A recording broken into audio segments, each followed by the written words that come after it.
할렐루야. 아멘. 오늘도 주님의 크신 은혜가 가득한 우리 금요기도회 될 수 있기를 소망합니다. 여러분들의 기도가 하나님께서 들으시고 또 응답하시는 그런 귀한 자리가 되실 수 있기를 바랍니다. 우리가 살면서 이제 많은 말들을 하게 되는데요. 그 중에 가장 많이 하는 말 중에 하나가 있다면 그것은 당연하다라는 말이 아닐까 싶습니다. 어떤 일에 있어서 당연한 거 아니야? 이거 뭐 당연한 거지, 이런 말들을 아마 많이 하고 또 많이 듣게 되실 것입니다. 자, 그만큼 우리가 알게 모르게 당연하게 여기는 것들이 참 많다라고 생각이 듭니다. 예를 들어서 대한민국의 건장한 남자라면 당연히 어디를 가야 됩니까? 군대를 가야겠죠. 너무나 당연합니다. 학생은 무엇을 당연히 해야 합니까? 공부를 당연히 해야 합니다. 뭐 그 외에도 여러 가지 정말 당연하다라고 생각되는 많은 것들이 있죠. 그런 것들 당연합니다. 당연히 해야 합니다. 자, 하지만 이런 당연한 것들이 사실은 모든 상황에 다 적용이 되는 것은 아닙니다. 방금 예로 들었던 이제 대한민국 남자들에게 있어서 당연한 그 군대는 미국이나 다른 나라에서는 당연한 것이 아니라 선택입니다. 자, 학생이 공부하는 것, 지금 이 시대에는 너무나 당연한 것이지만 과거의 역사에서 또 가난한 나라들에게서 이것은 모두에게 당연하다라고 말할 수는 없습니다. 여러분들, 여자는 집안일을 해야 된다, 이거 당연한 건가요? 당연하신가요? 우리 남자분들에게 한번 여쭤보면은 큰일이 날 것 같진 않겠죠? 네. 요즘 시대에 이거 당연하다라고 이야기하면 많이 곤란합니다. 왜 그렇습니까? 시대에 따라서, 문화에 따라서, 또 세대에 따라서 당연하게 생각하는 것들이 다 다르기 때문입니다. 교회도 마찬가지죠. 교회도 시대에 따라서, 또 문화에 따라서, 그리고 세대에 따라서 당연하다라고 생각하는 것이 많이 다른 것을 볼 수가 있습니다. 과거에는 이제 대표적으로 당연했던 것이 이제 본당 안에 십자가가 이제 그러했죠. 이건 당연히 어디에 있어야 합니까? 우리 교회처럼 이제 강대상 정중앙에 있어야 합니다. 본당 맨 앞 가운데 있는 것이 너무나 당연하죠. 자, 십자가가 가운데에 없다, 이거는 사실 말도 안 되는 이야기입니다. 자, 그런데 요즘은 어떻습니까? 영상이랑 자막이 워낙 중요하다 보니까, 자, 스크린 설치가 너무나 당연해지다 보니까 십자가가 어디에 위치해 있습니까? 좌측이나 우측으로 이동해 있는 경우들이 많고, 또 어떤 곳은 십자가가 아예 없는 교회들도 요즘은 많이 있습니다. 성경책은 어떻습니까, 여러분들? 성경책 예전에는 항상 들고 다니는 게 너무나 당연했죠. 성경책에 대해서 항상 이런 예시들을 듭니다. 성경책을 들고 다니지 않는 것은 뭘 하는 것과 같다라고 그랬죠? 군인이 총을 들고 다니지 않는 것과 같다라고 이제 많이 이야기들을 했습니다. 자, 그런데 지금은 성경책 들고 다니시는 분들이 그렇게 많지 않습니다.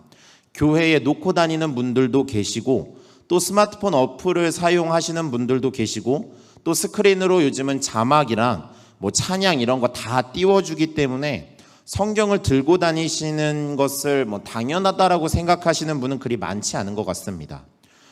과거에는 너무나 당연했던 것인데 오늘날 이 시대에는 당연한 것으로 생각하지 않는 것이죠. 반대로 과거에는 당연한 것이 아니었는데 요즘 시대에 당연한 것은 어떤 것들이 있습니까? 대표적으로 코로나 이후에 예배를 인터넷 실시간으로 이제 송출을 하는 것입니다. 과거에 예배를 인터넷 실시간으로 송출하는 교회들이 있었을까요? 그렇게 많지 않았었습니다. 자, 그런데 요즘은 어떻습니까? 코로나 이후로 주일 예배는 당연히 기본으로 이제 인터넷 온라인으로 송출을 해야 하고요. 수요 예배, 금요 기도회, 심지어 이제 새벽 기도회도 이제는 인터넷으로 실시간 송출을 하는 게 너무나 당연한 시대를 살아가고 있습니다. 여러분들이 생각하시기에 우리가 당연하다고 여기는 그 수많은 것들은 정말 당연한 것이 맞을까요? 시대에 따라 다르고, 문화에 따라 다르고, 세대에 따라 분명히 당연함의 그 기준이 다른데, 자, 그렇게 보면 당연하다라고 생각하는 것들은 사실 당연한 게 아닐 수도 있는데 우리는 어떻게 그것을 당연하다라고 여기고 확신할 수 있을까요? 오늘 함께 나눌 말씀이 바로 그런 말씀입니다. 자, 오늘 본문은 마가복음 7장 1절부터 4절까지의 말씀을 함께 읽었지만 사실 여러분들과 함께 나눌 말씀은 1절부터 30절까지의 말씀을 이제 같이 나누려고 합니다. 이 말씀에는 두 가지 예수님의 사건을 기록을 하고 있습니다. 하나는 장로들의 전통에 관한 이제 이야기, 논쟁의 이야기가 기록이 되어 있고요. 자, 또 하나는 이방인 여자의 믿음을 시험하시는 이야기가 기록되어 있습니다. 자, 여기에는 그 당시에 유대인들이 가지고 있던 두 가지의 당연함을 보여줍니다. 자, 첫 번째 당연함은 유대인 자신들을 향한 당연함인데요. 자, 2절을 보시죠. 그의 제자 중 몇 사람이 부정한 손, 곧 씻지 아니한 손으로 떡 먹는 것을 보았더라. 유대인들은 음식을 먹을 때, 그러니까 떡을 먹을 때 반드시 손을 씻습니다. 자, 왜냐하면 그것이 유대인들의 전통이기 때문입니다. 자, 그러니까 음식을 먹기 위해서 손을 씻는 것은 이들에게는 너무나 당연한 문화였습니다. 자, 어느 정도로 당연했냐 하면은 3절, 4절을 이어서 보겠습니다. 바리새인들과 모든 유대인들은 장로들의 전통을 지키어 손을 잘 씻지 않고서는 음식을 먹지 아니하며 또 시장에서도 돌아와서도 물을 뿌리지 않고서는 먹지 아니하며 그 외에도 여러 가지를 지켜 오는 것이 있으니 잔과 주발과 놋그릇을 씻음이러라. 자, 모든 유대인들이 어떻게 생각했습니까? 손을 씻긴 씻어도 잘 씻지 않으면 음식을 먹을 수 없다라고 생각을 했습니다. 자, 그리고 시장에 와서도 물을 뿌려야 하고 또 잔과 주발과 놋그릇을 반드시 씻어야 합니다. 자, 이게 당연한 것이고요. 자, 이 당연한 것을 안 하면 어떻게 합니까? 음식을 먹지 않고 심지어 이 당연함으로 당연한 것을 안 하는 사람들을 비판하고 정죄했던 것을 볼 수가 있습니다. 자, 그래서 오늘 말씀을 보면 이 당연한 것을 안 했던 예수님의 제자들의 그 모습을 이 사람들이 굉장히 불편하게 여기죠. 자, 그리고 5절을 보니까 그것을 가지고 예수님께 따졌던 것을 보게 됩니다. 두 번째 당연함은 이제 이방인을 향한 당연함인데요. 자, 27절을 함께 읽겠습니다. 예수께서 이르시되 자녀로 먼저 배불리 먹게 할지니 자녀의 떡을 취하여 개들에게 던짐이 마땅치 아니하느니라. 자, 유대인들은 이방인을 상종하지 않죠. 어느 정도인가 하면 이방인들을 예수님께서 비유로 말씀하시는데 뭐로 비유를 하십니까? 개라고 비유를 하십니다. 그러니까 유대인들은 이방인을 개처럼 여기는 게 그들에겐 너무나 당연한 문화였습니다. 자, 이 개라고 하는 표현이 유대인들에게 있어서 부정함, 더러움을 상징하는 것이기 때문에 이방인을 개로 비유한 것은 곧 이방인이 어떻다라는 것입니까? 부정한 자, 더러운 자라고 여긴 것입니다. 자, 그렇게 이방인을 돕지 않고 상종하지 않는 게 너무나 당연한 문화였습니다. 자, 유대인들이 이 당연하다라고 생각했던 것, 여러분들이 보시기엔 어떻습니까? 이게 너무나 당연한 것인가요? 당연히 그렇게 해야 되는 것들인가요? 음식을 먹기 전에 손을 씻는 것, 물론 위생적으로 우리가 그렇게 하면 중요하고 좋은 것이지만 그것을 당연한 것으로 여겨서 손을 씻지 않으면 음식도 먹지 않고 그것으로 다른 사람을 정죄해도 될 만큼 당연한 것인가요? 이방인을 상종도 하지 않고 무시하고 경멸하는 것, 그것이 당연한 것인가요? 차별하고 자신들의 생각에 부정하다라고 여겨 도와주지 않는 그것을 왜 이들은 당연하다라고 여겼을까요? 왜 이런 당연함의 그 함정에 빠져서 당연하지 않은 것들을 당연하다고 여기며 살아가고 있을까요? 우리는 어떻습니까? 우리도 당연하다라고 여기는 것들이 혹시 이런 유대인과 같은 당연함을 가지고 당연함의 함정에 빠져 살고 계시진 않습니까? 당연함의 함정에 빠져서 당연하지 않을 수도 있는 것들을 사실은 잘못된 행동과 관습과 문화와 모습인데 그것을 당연하다고 여기며 살아가고 계시지는 않습니까?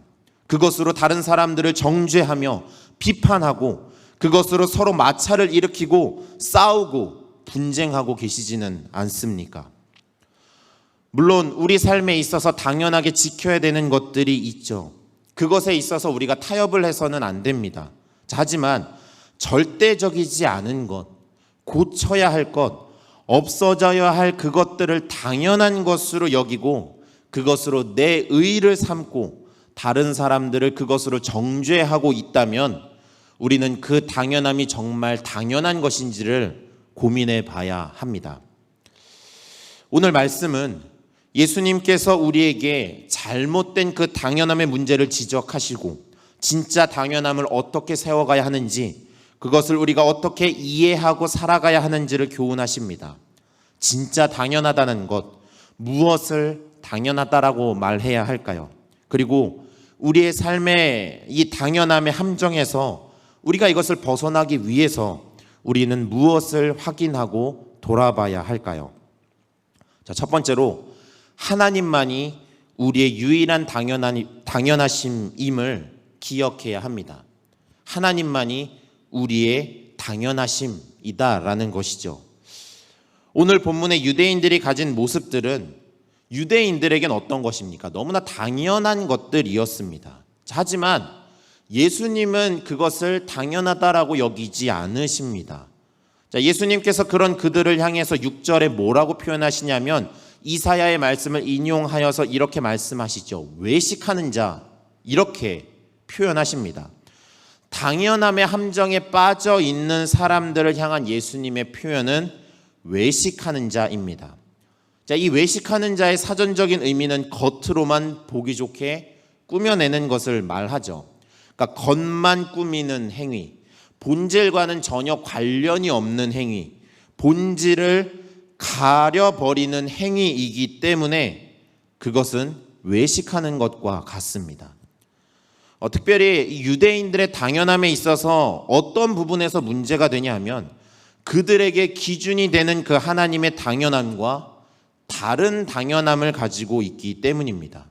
하나님의 그 당연함을 넘어서는 당연함을 가지고 사람들을 비판하고 정죄하고 있기 때문입니다. 자, 7절과 8절의 말씀을 함께 읽겠습니다.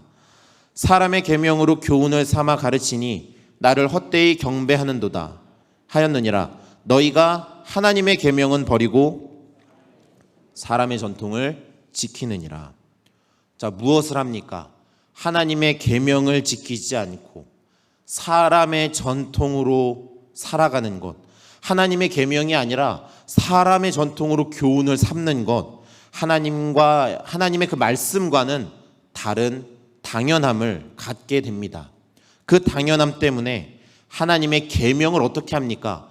버리는 일까지 저지르게 됩니다. 혹시 우리도 이와 같지 않습니까?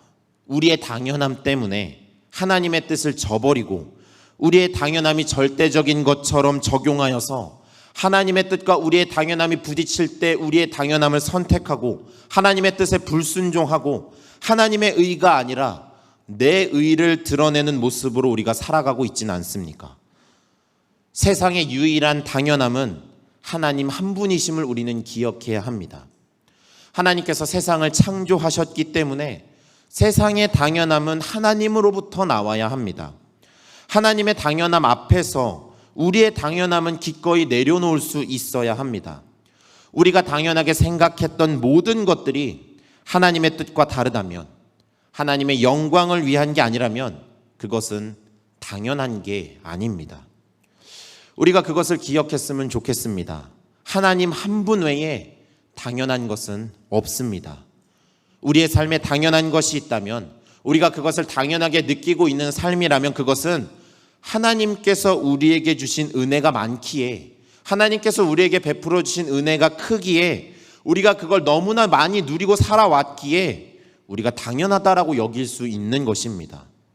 그 은혜를 넘어서는 당연함은 우리가 내려놓아야 할 것입니다. 저와 여러분들의 그 당연함은 하나님으로부터 나오는 당연함이 될 수 있기를 바랍니다. 하나님께서 저와 여러분들에게 주신 은혜이기에 그 당연함을 하나님의 영광을 위한 당연함으로 세워가실 수 있기를 바랍니다.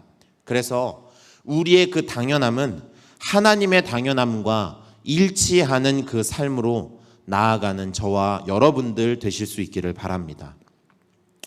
자, 두 번째로 사람에게서 만들어진 당연함은 계속해서 우리가 점검하고 확인해야 합니다. 사람에게서 만들어진 당연함은 점검을 해야 합니다. 예수님께서 바리새인들의 당연함에 대해서 비판하시고 또 무리들에게 이런 말씀을 하시죠. 15절 16절의 말씀도 함께 읽겠습니다. 무엇이든지 밖에서 사람에게로 들어가는 것은 능히 사람을 더럽게 하지 못하되 사람 안에서 나오는 것이 사람을 더럽게 하는 것이니라 하시고, 사람에게 들어가는 것이 사람을 더럽게 하는 게 아니라 사람에게서 나오는 것들이 사람을 더럽게 한다라고 말씀하십니다. 자, 다시 말하면 유대인들의 이 상황은 외부의 요인으로 만들어진 문제가 아니다라는 것이죠. 자, 이것은 어디에서 나온 문제입니까? 항상 어디에서부터 일어나는 문제입니까? 사람에게서 만들어지는 것들이, 사람에게서 나오는 것들이 흠이 있고 문제가 있다라는 것을 의미합니다. 당연함의 측면에서도 마찬가지죠. 하나님의 당연함은 문제가 없습니다. 자, 그러나 우리가 생각하는 그 당연함으로 인해 나타나는 비판과 마찰과 분쟁은 무엇 때문이다라는 것입니까? 바로 그것이 사람에게서 나오는 것들일 때, 다시 말해서 사람에게서 만들어진 당연함일 때 문제가 된다라는 것입니다. 자, 왜냐하면 예수님께서 제자들에게 이 비유를 설명하실 때 사람들에게서 어떤 것들이 나타난다라고 말씀하십니까? 자, 21절, 22절을 보면 이렇게 기록되어 있죠. 속에서 곧 사람의 마음에서 나오는 것은 악한 생각, 곧 음란과 도둑질과 살인과 간음과 탐욕과 악독과 속임과 음탕과 질투와 비방과 교만과 우매함이니, 우리가 만들고 우리가 생각하는 당연함은 이런 것들의 영향을 받습니다. 이런 것들의 영향을 받을 수밖에 없고 또 이런 것들의 영향을 받아 만들어지게 됩니다.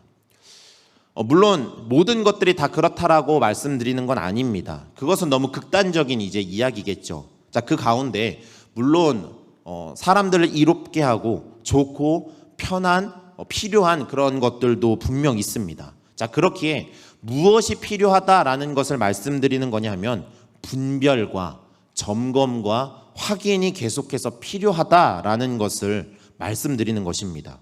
이 당연함이 하나님께서 허락하신 은혜인지 아니면 하나님과 무관하게 우리의 삶에서 우리의 인생에서 만들어나고 있는 그 당연함인지, 지금은 필요한 것이고 좋은 당연함이라고 할지라도 이것이 나중에도 정말 필요한 당연함인지, 무익하고 시대에 맞지 않는 당연함인지 계속해서 우리가 점검해야 한다라는 것입니다.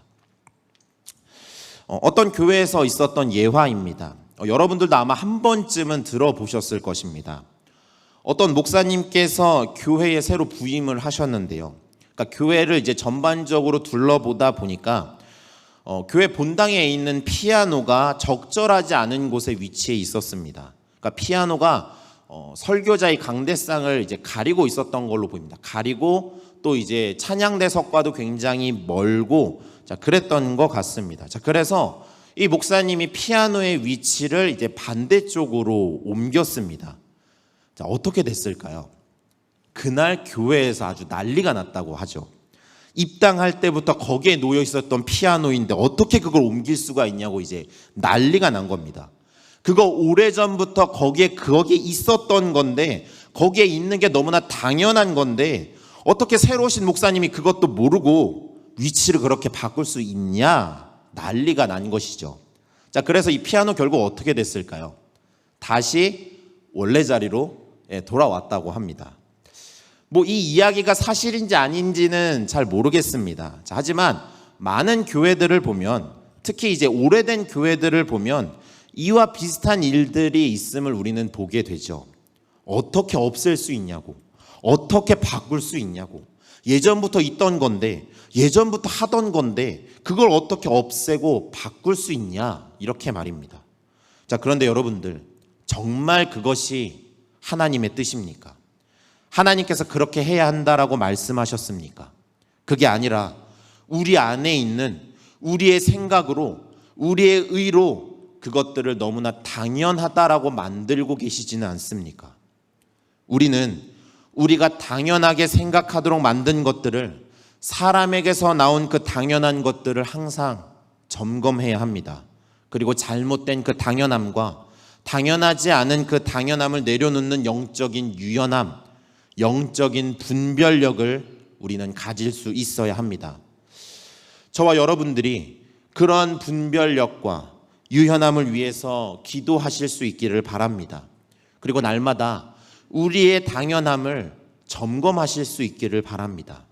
자, 그렇게 외식하는 당연함은 내려놓고 하나님께서 기뻐하시는 모습들이 저와 여러분들 가운데 계속해서 세워질 수 있기를, 그리고 계속해서 변화되어질 수 있기를 바랍니다.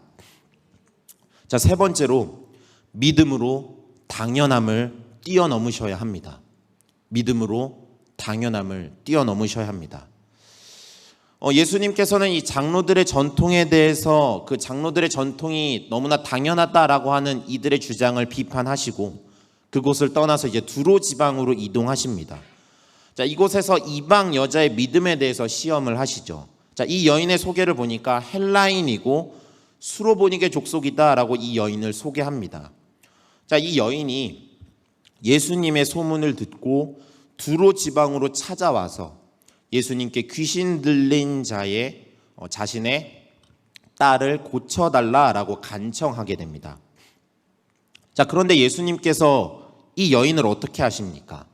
자, 27절을 다시 보면 예수께서 이르시되 자녀로 먼저 배불리 먹게 할지니 자녀의 떡을 취하여 개들에게 던짐이 마땅치 아니하니라 라고 말씀하시죠. 자, 이 모습은 유대인들이 이방인을 향해 가지고 있던 당연함이었다라고 말씀드렸습니다. 자, 유대인들은 어떻습니까? 이방인을 상종도 하지 않고 그들을 절대 돕지도 않고 그들을 개로 비유까지 했던 것을 보게 됩니다. 자, 그렇게 예수님은 이 유대인들의 당연함의 이야기를 꺼내서 이 여인의 믿음을 시험하고 계시는 것을 볼 수가 있습니다. 자, 보통이라면 예수님께서 이렇게 말씀하시면 어떻게 사람들이 반응을 할까요? 예수님이라 할지라도 다른 유대인들과 별반 다르지 않다라고 이제 생각을 하고 아마 예수님을 비방하고 그 자리를 떠났을 것입니다. 자, 하지만 이 여인의 반응을 보면 굉장히 놀랍습니다. 자, 28절을 보면 이렇게 소개가 되죠. 자, 함께 읽도록 하겠습니다. 여자가 대답하여 이르되 주여 올소이다마는 상 아래 개들도 아이들이 먹던 부스러기를 먹나이다. 예수님께서 자신의 딸을 고쳐주실 수 있다라고 하는 그 믿음이, 예수님밖에 없다라고 하는 그 간절한 믿음이 무엇을 뛰어넘고 있습니까? 그 유대인들이 생각하는 그 당연함을 뛰어넘고 있습니다. 유대인들이 이방인을 향하여 생각하는 그 당연함에 상처받고 무너지고 그것으로 다툼과 분쟁을 일으키지 않고 믿음으로 그것을 뛰어넘고 있는 이 여인의 믿음, 그 모습을 우리는 보게 됩니다. 그 모습을 통해서, 그 당연함을 뛰어넘는 이 여인의 믿음을 통해서 예수님께서는 이 여인의 딸을 고쳐주시는 것을 보게 됩니다. 자, 우리는 살아가면서 많은 사람들에게 참 상처를 받으며 살아갑니다. 보통 상처를 받는 이유가 무엇입니까? 그 사람이 갖고 있는 당연함으로 인해서 나에게 비판과 정죄가 들어오기 때문입니다. 다른 사람들의 그 당연함에 때로는 상처받고 때로는 그것으로 마찰이 일어날 때가 너무나 많죠. 상대방의 당연함과 내 당연함이 너무나 달라서 그런 일들을 경험하게 됩니다. 유대인들에게 당연함은 이방인과 상종하지 않는 것이고 이방인들은 그런 유대인의 당연함을 절대 이해할 수도 없고 받아들일 수도 없습니다. 자, 그렇게 그것으로 분쟁하고 싸울 수밖에 없죠. 바울이 로마서를 쓴 배경이 바로 이러합니다. 로마의 그 교회 안에 있는 그리스도인들, 유대인 그리스도인들과 헬라인 그리스도인들 간의 그 마찰, 서로 간의 당연함으로 생기는 오해와 불편함으로 인해서 바울이 로마서를 쓰게 됩니다. 자, 바울이 뭐라고 이야기를 합니까? 로마서 15장 1절에서 이렇게 말합니다. 믿음이 강한 우리는 마땅히 믿음이 약한 자의 약점을 담당하고 자기를 기쁘게 하지 아니할 것이라. 자, 믿음이 강한 자와 믿음이 약한 자가 소개가 되죠. 자, 여기서 믿음이 약한 자는 누구일까요? 너무나 오래 신앙생활을 해왔던, 그 당연함이 너무나 강했던 유대인 그리스도인들을 향해서 믿음이 약한 자라고 표현합니다. 그리고 믿음이 강한 자를 이방인 그리스도인들, 헬라인 그리스도인으로 표현을 하죠. 그들이 너무나 당연하게 율법으로 지켜야 된다라고 말하는 것에서 자유한 그런 그리스도인들을 향해서 믿음이 강한 자라고 소개합니다. 자, 그런데 어떻게 소개를 합니까? 믿음이 강한 자가 믿음이 약한 자의 약점을 담당하라라고 기록을 합니다. 믿음이 약한 자가 갖는, 그 믿음이 약한 자가 요구하는 그 당연함에 상처받지 말고, 그것에 또 다른 당연함으로 비판하지 말고, 정죄하지 말고, 그것을 뛰어넘는, 그것을 믿음으로 용납하고 뛰어넘는 그 믿음으로 나아가라라고 바울이 권면하는 것을 보게 됩니다. 사랑하는 여러분들, 다른 사람의 당연함에 상처받지 마시고, 또 그것으로 분쟁하지 마시고, 예수 그리스도를 향한 믿음으로 용납하고 믿음으로 뛰어넘으실 수 있기를 바랍니다. 수로보니게 여인은 유대인들이 자신들을 향해 갖는 당연함에 상처를 받는 것보다, 분쟁하는 것을 선택하기보다 그것을 믿음으로 용납하고 믿음으로 뛰어넘는 모습을 보여주게 됩니다. 우리가 그렇게 믿음으로 뛰어넘는 하나님의 자녀들이 되실 수 있기를 바랍니다. 믿음만이 우리의 당연함을 뛰어넘을 수 있습니다. 믿음만이 우리의 당연함을 허물 수 있고 용납할 수 있습니다. 그렇기에 예수 그리스도를 향한 그 믿음을 위해서 기도하는 저와 여러분들이 되실 수 있기를 바랍니다. 사랑하는 응암의 교우 여러분들, 당연함의 함정에서 벗어나는 저와 여러분들 되시기를 바랍니다. 우리가 갖고 있는 당연함은 진짜 당연한 게 아닐 수도 있습니다.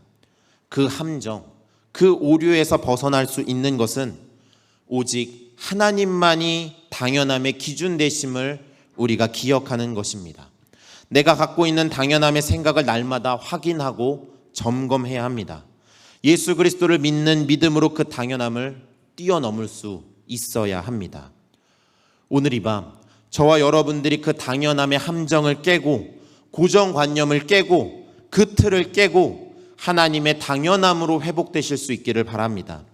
그 당연함으로 여러분들의 삶을 건강하게 세우고 또 공동체를 건강하게 세워가실 수 있기를 바랍니다. 여러분들의 오늘의 기도가 그렇게 되기를 위해서 기도하며, 그리고 여러분들의 평생의 삶이 또 그렇게 살아가는 주님의 자녀들 되실 수 있기를 주님의 이름으로 축원합니다.